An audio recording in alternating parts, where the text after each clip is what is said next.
राधे राधे। एक बार फिर स्वागत है सभी मित्रों का आपके अपने YouTube channel ABH coaching classes में।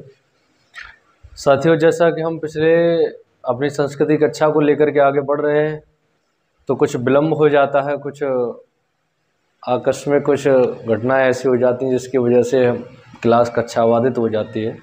लेकिन प्रयास ये रहेगा कि आप लोग को हम पूरी क्लास करवाएं, जहाँ संस्कृत संबंधित जितने भी प्रश्न आपको बनते हैं या जो भी टॉपिक आपके बचे हुए छूटे हुए हैं मैं आपको निःशुल्क आपको प्रोवाइड यूट्यूब के माध्यम से करवाऊँ, बिल्कुल जैसे ऑफलाइन में पढ़ाया जाता है। तो जैसा कि आपने संस्कृत में हम पढ़ा रहे थे, आप लोगों को विसर्ग संधि चल रही थी, तो विसर्ग संधि में हमने आपको स्टार्ट करा दिया था। जो हमने पढ़ाया था क्या, थोड़ा सा उसी की हम चर्चा करते हैं जिससे हम आपको रिवीजन हो जाएगा और उससे आगे बढ़ेंगे। फिर हम लोग हमने कहा था सत्व संधि, क्या सत्व संधि कराया था, थोड़ा सा बस जान लीजिए। सत्व संधि में क्या कराया था हमने, इसका सूत्र था विसर्जनीय से स, क्या विसर्जनीय सह। साथियों, एक आपसे रिक्वेस्ट ये है कि आप वीडियो पूरा देखा करें, तभी आपको समझ में आ पाएगी कि मैंने पहले क्या पढ़ाया। पूरी अंतिम तक जब तक जाएंगे नहीं, आप बीच में से या स्किप कर देते हैं या आप छोड़ देते हैं तो आपका पढ़ाना मेरा कोई सार्थक नहीं हो पाएगा। आपको यदि समझना है, बहुत अच्छे से क्लियर करना है, क्योंकि आपको पता है कि यूपी टेट की यदि आप किसी राज्य की टेट की तैयारी करते हैं तो 30 नंबर की संस्कृत आती है, जहाँ से आपकी संस्कृत सब्जेक्ट ऐसा है कि जहाँ से आपकी सफलता असफलता का निर्धारण हो जाता है, क्योंकि ये बहुत सरल सब्जेक्ट होता है। वैसे कहा जाए तो अगर इसको पढ़ लिया आपने तो आपके 30 में से 30 भी नंबर आ सकते हैं, अगर आपने ध्यान से और एक्स्ट्रा मेहनत की आपने तो। बाकी का सुपर टेट तैयारी करते हैं उत्तर प्रदेश सुपर टेट की, तो उसमें 10 नंबर की संस्कृत आती है, तो उसमें देखेंगे तो 10 नंबर बिल्कुल सरल आती है, ज़्यादा कठिन आता ही नहीं है, बहुत सिंपल आती है। तो बस आप पढ़ते रहें, पूरा वीडियो ज़रूर देख लिया अगर एक बार, चाहे आप नोट नहीं करते तो कोई बात नहीं, नोट कर लेते तो बहुत अच्छी बात है, नहीं तो आप एक बार पूरा वीडियो बस देखा करें जिससे आपको क्लियर होता जाए। तो मैंने सत्व संधि में कराया था विसर्जनीय से सा, अर्थात विसर्ग को क्या हो जाता था, सा हो जाता था। कब? पीछे कोई खर प्रत्याहार का वर्ड होता था, यही था।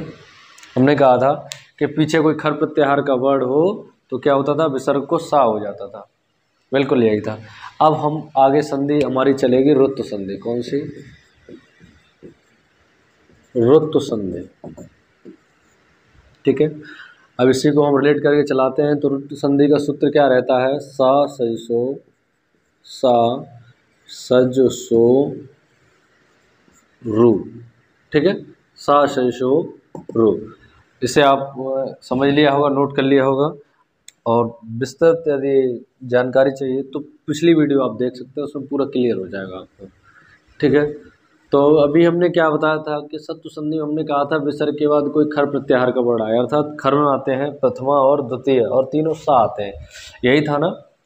अच्छा, आज हम पढ़ा रहे हैं रुत्व संधि। इसमें क्या कह रहा है, सा सहिष्णु, अर्थात सा को दंती सा को, अच्छा लिखना चाह लिख लीजिए, हम पहले समझा दें कि यदि पद के अंत में, पदांत में या पदांत में, देखिए पिछली वाली संधि हमने क्या कहा था कि विसर्ग को सा होता था, अब उसी क्रम में हम आगे बढ़ रहे हैं। अब क्या है कि पदांत सा को, अब जो सा हुआ था विसर्ग को, उसी से आगे की प्रक्रिया अब हमें चलानी है। यदि पदांत सा में लिख लीजिए दंत्य सा या सजुस का मूर्धन्य सा, सजुस का मूर्धन्य सा हो तो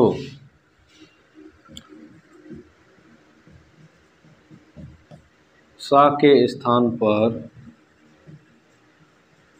सा के स्थान पर रू हो जाए, क्या रू हो जाए, और रू के ऊ का, रू में जो ऊ है ना, ऊ का लोप होकर, ऊ का लोप होकर केवल रा शेष बचे। क्या बचे? केवल रा शेष बचे, ठीक है। अब इतना नोट कर लीजिए, मैंने क्या कहा कि यानी यदि पदांत में दंत सा या सजुष का मूर्धन्य सा हो तो दोनों सा के स्थान पर, किसके स्थान पर, दोनों सा के स्थान पर रू हो जाता है। क्या हो जाता है? रू हो जाता है। यही संधि कह रही है, ऋतु संधि में क्या है, अब रू होने के बाद क्या है कि ऊ का लोप हो जाता है। यहाँ पर एक अजनुनासिक सूत्र रहता है, उससे ऊ का लोप हो जाता है, उसमें ऊ का लोप होकर केवल रा शेष बचता है। क्या बचता है? रा शेष बचता है। ठीक है, आपने ये नोट कर लिया होगा, आप स्क्रीनशॉट लेते रहे इसका। मैं अभी इसके और भी एक लाइन है वो भी क्लियर करा देता हूँ।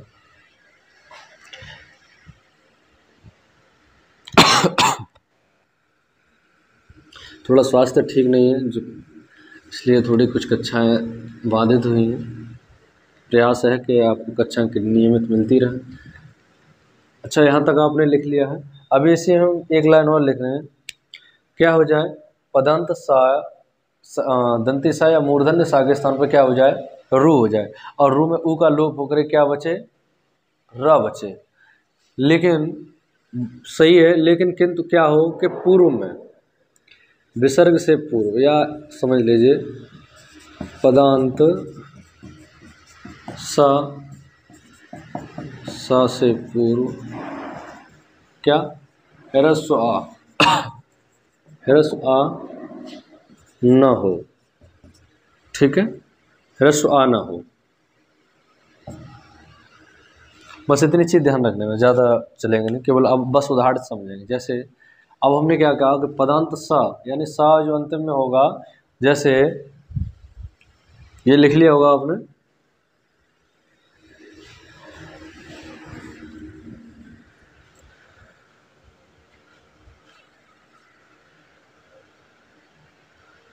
जैसे कविश धन अयम, एक उदाहरण हम लिख लेते हैं। क्या? कविश धन अयम। ठीक है, तो यहाँ पर हमने कहा पदंत सा के बाद क्या आ जाए?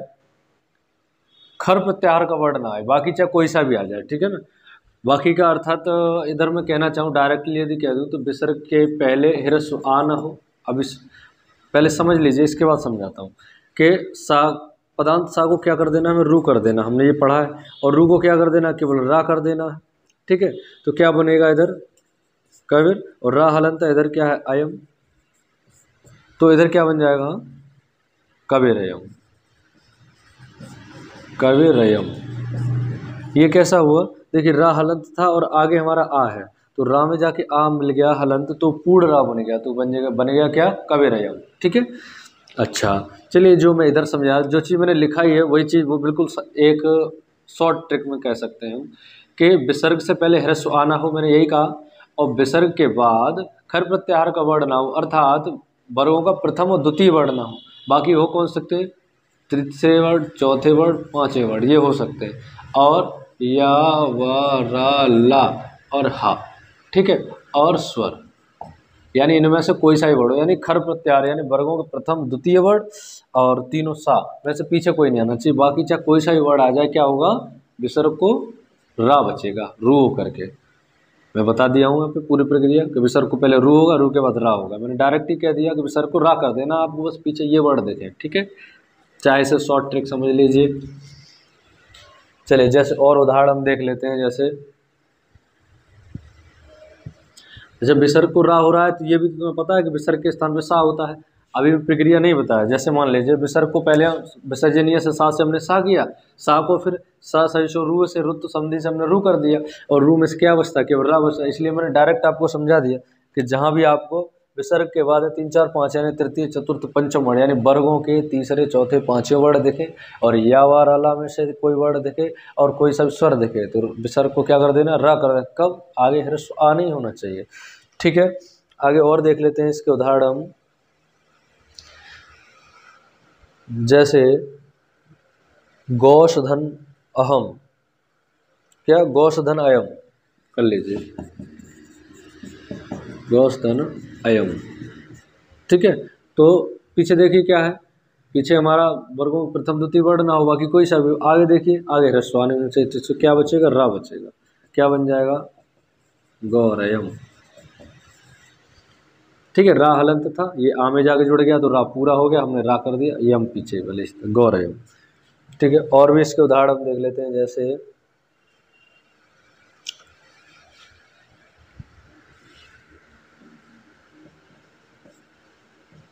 निषधनदयः, क्या निषधनदयः, ठीक है। अच्छा साथ ही समझ रहे होंगे इस सूत्र से, वैसे तो लिखा है कि सा सरिसु के बाद में कोई वर्ड आए, ऐसे ही मिलेगा आपको, विच्छेद मिलेगा तो निषधनदयः ही मिलेगा, लेकिन हम आपको बता देते कि हुआ कैसे। तो यहाँ पर निह मान लीजिए, निषधनदयः, ठीक है। तो हमने कहा सा सरिसु रु क्या कहता है कि विसर्ग के बाद खर प्रत्याहार का वर्ड हो, तो ये विसर्जनीय से सा कहता है कि विसर्ग को क्या हो जाए, सा हो जाए, तो विसर्ग को क्या हुआ यहाँ पे, सा हो गया, ठीक है। तो यहाँ क्या बनेगा, निश, और पीछे है दया, इसलिए ये प्रक्रिया यहाँ पे फिट नहीं होती थी, इसलिए डायरेक्ट सा रखते हैं यहाँ पर। विसर्ग में जब भी संधि पूछेगा कि निश को क्या बनेगा, रा बचेगा, केवल क्या बचेगा, रा हलन, क्योंकि पदांत सा के बाद में कोई खर प्रत्याहार का वर्ण ना हो, मैंने तीसरे चौथे पांचवें कोई सा ही वर्ण हो, चाहे स्वर हो, चाहे या वाला ला हो, चाहे हाव, और आगे आ ह्रस्व आ नहीं होना चाहिए, तो क्या बनेगा। अब देखिए रा हलंत आगे कोई स्वर नहीं है, तो रा ऊपर चला जाएगा दा के, क्या बन जाएगा, निर्दय, ठीक है। चलिए और देख लीजिए इसके उदाहरण कुछ।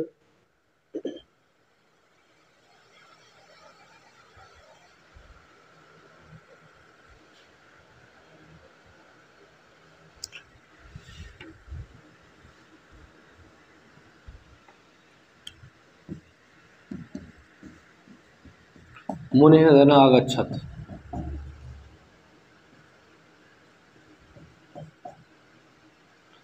ठीक है, मुनिः धन आगच्छत्,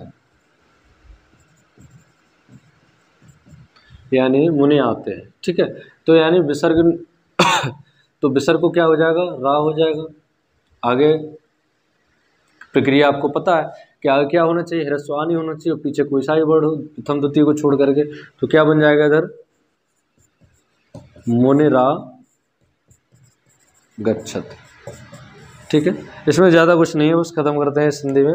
बस इसका एक पार्ट जो रहता है संधि का, दूसरा पार्ट उसे आप देख लीजिए, क्योंकि इसमें रत्व विधि सूत्रम और होता है, ठीक है। और इसमें देख लेते हैं और भी कुछ उदाहरण है क्या, एक मिनट रुक जाइए।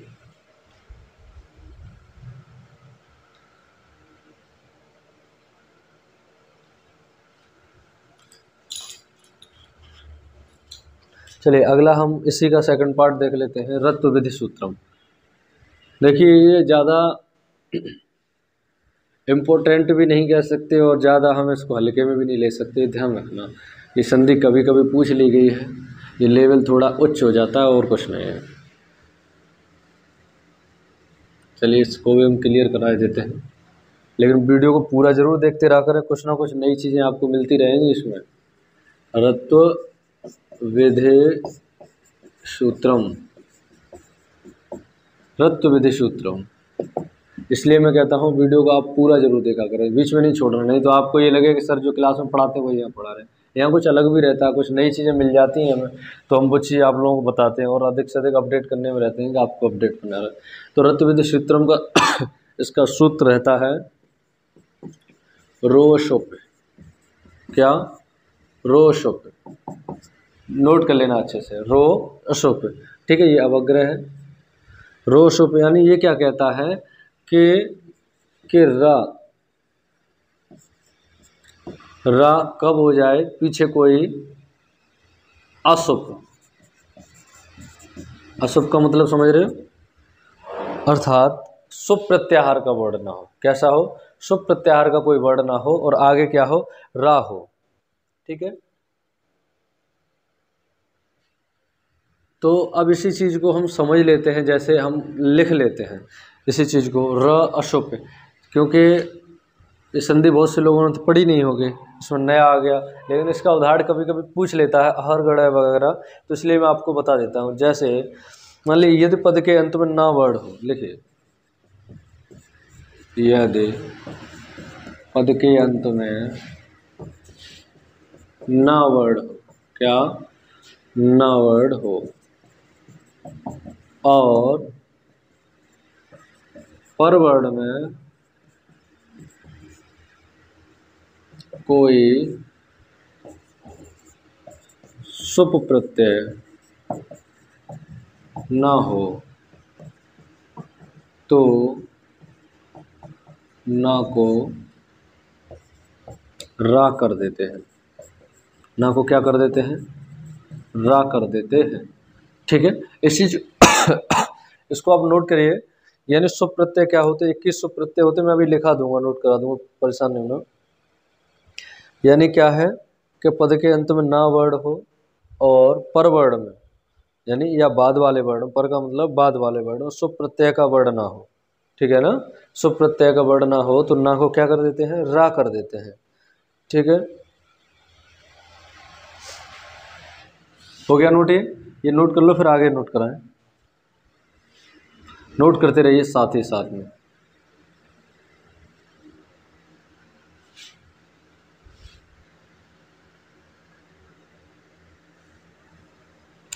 अच्छा, इसी को अगले सेकंड लाइन में आप लोग लिख लेना, मैंने यही कर दिया है।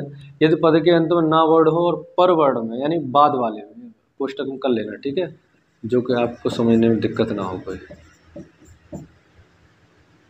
पर अर्थात पर वर्ण में, बाद वर्ण में कोई सुप प्रत्यय हो तो ना को ऊ कर देते हैं। क्या, ऊ कर देते हैं, तो ध्यान रखना। ये रत्विद सूत्रम, ये आपकी उत संधि से मिलता जुलता है, उसी से बनेगा आपका। बस क्या कर देते हैं, ना को ऊ कर देते हैं, कब, पीछे कोई सुप प्रत्यय का वर्ड हो। अच्छा, सुप प्रत्यय वर्ड कौन कौन से होते हैं, तो देखिए मैं जानकारी के लिए मैं लिखे देता हूँ। ठीक है, इसी चीज को हम यदि शॉर्ट में लिखना चाहें तो जैसे ना के बाद में कोई सुप प्रत्यय आ जाए, ठीक है, तो ना को क्या कर देते हैं, ऊ कर देते हैं। ठीक है, ये चीज़ आप समझ सकते हैं। और मान लीजिए मैंने अभी बताया कि ना के बाद में कोई भी अशुप हो, यानी सुप प्रत्याहार, सुप प्रत्यय का वर्ण ना हो तो ना को क्या कर देते हैं, रा कर देते हैं। बस इतनी संधि है। ठीक है, पढ़ी नहीं है तो बहुत कठिन है, पढ़ ली तो बहुत सरल है।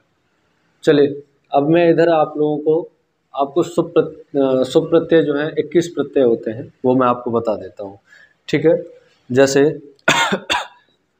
इधर लिखेंगे हम सुप प्रत्यय, दिख रहा है ना आपको, देखते रहना, थोड़ा सा बोर्ड छोटा है इसलिए हम, जैसे हम देखते हैं शु औ जस, सु औ जस। ठीक है, आम और सस, मान लीजिए क्या होगा, आम और सस, आम और सस। ठीक है, टा भ्याम भिष, टा भ्याम भिष, ये आपको याद नहीं करना, बस आप लोग समझ लेना, नोट कर लेना चाहो तो। क्या है, अब अंगे, ये पंचम अक्षर है, इसको अंगे भ्याम, ङे भ्याम भ्यस। ठीक है, ङे भ्याम भ्यस। अगला हम देखते हैं ngश भ्याम, ngश भ्याम ngश भ्याम भ्यस, यहाँ भी वैसे ही रहेगा, दिखाई दे रहा, 1 2 3 4 5। अभी देखिए नहीं बनेगा तो मैं उस साइड पे करूँगा। ठीक है, अब देख लेना, ngश ओश, ngश ओश आम, ngश ओश आम। अगले में रहेगा ङी ओश सुप, अंतिम वाली लाइन में लिख लेना आप लोग, ङी ओश और सुप। ठीक है, यानी आपके एक वचन, दो वचन, बहुवचन, ये हम शब्दरूप जैसे पढ़ते हैं ना, हम लोग शब्दरूप याद करते हैं, जैसे एक वचन, दो वचन, बहुवचन। ठीक है, इधर क्या था, प्रथमा, द्वितीय, तृतीय, चतुर्थी, पंचमी, षष्ठी और सप्तमी, यानी हमें 7 विभक्तियाँ चलती हैं, उनमें हमने 7 विभक्तियों के अनुसार चलते, इसीलिए इनकी संख्या कितनी हो जाती है, सुप प्रत्ययों की संख्या पूछ ली जाती है कई बार, तो सुप प्रत्ययों की संख्या कितनी होती है, 21 होती है। ठीक है, तो यानी हमने देख लिया कि ये प्रत्यय हमारे सुप प्रत्यय हैं, सु औ जस, आम और सस, टा भ्याम वेश, ङे भ्याम भ्यस, ngश भ्याम भ्यस, ngस ओम आस आम, ङी ओ सुप, यानी ये हमारे 21 प्रत्यय हो गए। अब हम उदाहरण देख लेते हैं। ठीक है, बाकी की जो मैंने परिभाषा लिखी थी, मैंने उसका ये शॉर्ट में ऊपर लिख भी दिया कि ना के बाद कोई अशुभ वर्ण, यानी सुप प्रत्यय का वर्ण ना हो तो ना को क्या कर देंगे, केवल रा कर देंगे, और ना के बाद कोई सुप प्रत्यय का वर्ण आ जाए तो ना को क्या कर देंगे, ऊ कर देंगे। जैसे मान लीजिए हमने लिखा है यहाँ पर अहन, कहाँ, अहन, अहन, आहा। ठीक है, अहन अह। अब देखिए, अभी अह जो दिख रहा है आपको, बताइए सुप प्रत्यय में कहीं आता है कि नहीं आता? सुप प्रत्यय में नहीं आता, तो हम ना को क्या कर देंगे, रा कर देंगे। ठीक है, तो क्या बन गया इधर आहर, और इधर क्या है अह, अहर अह।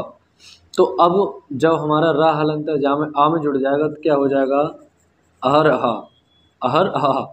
ठीक है, ये उदाहरण बहुत बार पूछा गया है, इसलिए आप लोग बहुत ध्यान से रखिए। ये टीजीटी लेवल में पूछा गया है, हो सकता है कोई बड़ी बात नहीं है, ये आपको पूछ ले, टेट वगैरह में पूछता रहेगा, सुपर टेट में पूछ सकता है, कोई बड़ी बात नहीं, इसलिए मैं इसको बता दिया हूँ, सुपर टेट के लिए बहुत जरूरी है ये। ठीक है, अहर अहा पूछ लेगा, अहर अहा में कौन सी संधि होगी, विसर्ग संधि होगी, जवाब ये रहेगा। बाकी अहर अहा का संधि विच्छेद पूछेगा तो हमें ये लिखना अहन धन अहा, अहन धन अहा का क्या होगा, अहर अहा, क्या होगा अहर अहा। अहर अहा का दिन अर्थ होता है रात दिन, दिन रात। ठीक है, दिन रात, अहर अहा, अहर अहा। ऐसी आवाज लग रही है जैसे गाय गाय भगा रहे हो। ठीक है, दिन रात या रात दिन।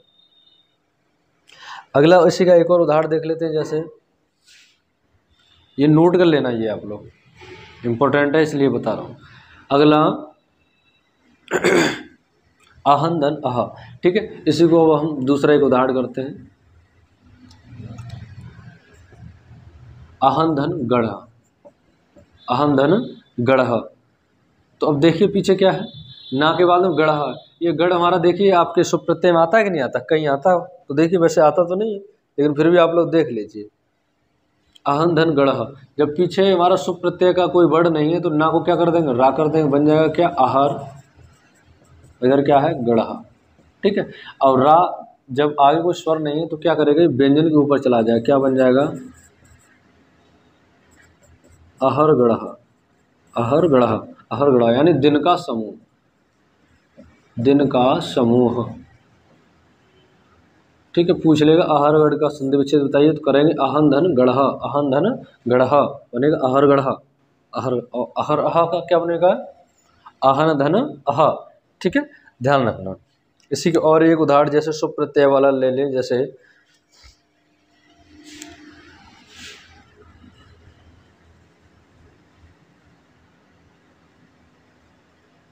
एक सुप प्रत्यय का हम उदाहरण लें, जैसे आहन धन भ्याम। ठीक है, आहन धन भ्याम।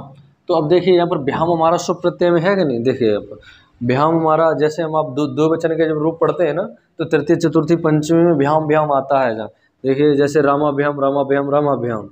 ठीक है ना, इसी प्रकार ये भ्याम जो है सुप प्रत्यय होता है, पीछे जुड़ा हुआ है, तो भ्याम हमारा तृतीया में मिलता है, तो आहन धन भ्याम है। तो हमने कहा कि ना के बाद सुप प्रत्यय आता है तो ना को क्या हो जाए, ऊ हो जाए, क्या हो जाए, ऊ हो जाए। तो यहाँ क्या बन जाएगा, अह धन ऊ धन भ्याम। अब हम देखेंगे जब आहा में से हा अलंत किया तो आ बचा, और इधर क्या ऊ है प्लस भ्याम, तो आ और ऊ मिलके क्या बना, ओ बना, तो बन जाएगा क्या, अहो भ्याम, अहो भ्याम। ठीक है, ऐसे बस ध्यान रखना। जैसे मान लीजिए अहो व्याम का पूछेगा कि संधि विच्छेद क्या है, तो बताइए आप लोग क्या बताएंगे इसका अर्थ होता है 2 दिन, लिख लीजिए 2 दिन, अहो भ्याम। ठीक है, यानी हमने आपकी ऋतु संधि और ऋतु वेद सूत्रम जो संधि होती है, जो बहुत ही इंपॉर्टेंट है, ये संधि शायद ही कोई पढ़ाई जाती हो कहीं, लेकिन मुझे लगा कि ये भी बता देनी चाहिए आपको, शायद पूछ ले कभी, तो आप इसे भी आप नोट कर लीजिए और पढ़ लेना अच्छे से। समझ में नहीं आए तो आप यहाँ पूछे, कमेंट करके पूछ सकते हैं। ठीक है, चलिए अब हम इस अगली कड़ी में आपकी उत्तु संधि पढ़ाएं। तो उत्तु संधि में आपकी एक तो प्लुताद सूत्र से संधि बनेगी, और उसी में एक हसीचा सूत्र से भी बनेगी। ठीक है, हसीचा सूत्र तो मैं आपको अगली वीडियो में देता हूं, इसलिए इस वीडियो को आप लाइक कमेंट अवश्य करना ना भूलें। ठीक है, बस यही चाहते हैं आपसे कि यदि आपको वीडियो पसंद आए, आपको समझ में आता है, तो लाइक और कमेंट करके अवश्य जाया करें। वीडियो तो बहुत से लोग देखते हैं लेकिन लाइक कमेंट करना छोड़ देते हैं या भूल जाते हैं, तो अवश्य करें लास्ट तक, और वीडियो को पूरा जरूर देखा करिए। कुछ महत्वपूर्ण पार्ट जो होते हैं शायद हो सकता है अंतिम पढ़ाते पढ़ाते दिमाग में आ जाते हैं, बता दें, तो ये आपके लिए बहुत महत्वपूर्ण होगी, शायद मैं उम्मीद करता हूँ आपको किसी ने पढ़ाई हो, और नहीं पढ़ाई हो तो आप इसे नोट कर लेना, बहुत ही महत्वपूर्ण है। राधे राधे। बस आज की कक्षा में हम इतना ही रखते हैं। जय श्री कृष्ण।